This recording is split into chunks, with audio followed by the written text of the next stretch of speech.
Jean-Michel et Michel, on est là ici au MUSEM, dans la librairie, au terme de l'exposition sur les lieux saints.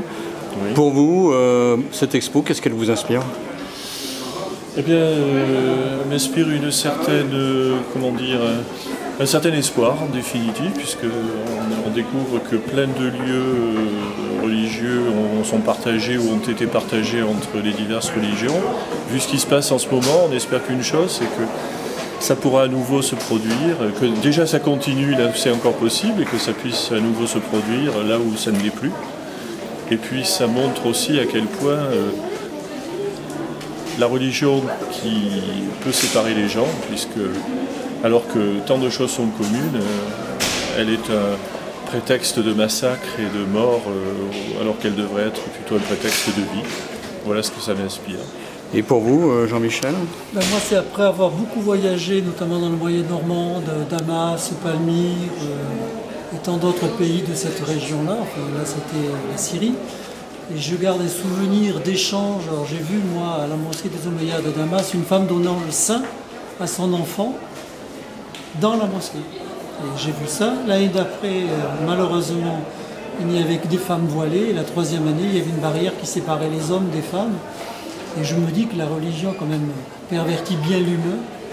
Et j'y venais dans l'espoir un peu de trouver un lieu pour me réconforter de ce que pouvaient vivre les hommes. Malheureusement, je ne suis pas bien sûr que ce soit la réalité avec les événements actuels. Oui, avec les événements actuels et sur cette terre, la Gouillée, Provençale et de Côte d'Azur, c'est peut-être un petit peu difficile, mais vous gardez espoir?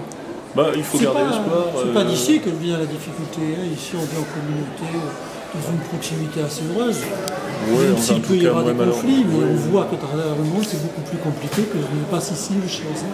Oui, et vous? Moi, je trouve qu'une si grande proximité culturelle devrait permettre aux gens de se comprendre. Ce qui est étonnant, c'est que justement, c'est plutôt l'inverse. C'est-à-dire qu'on se haït allègrement, depuis déjà plusieurs décennies.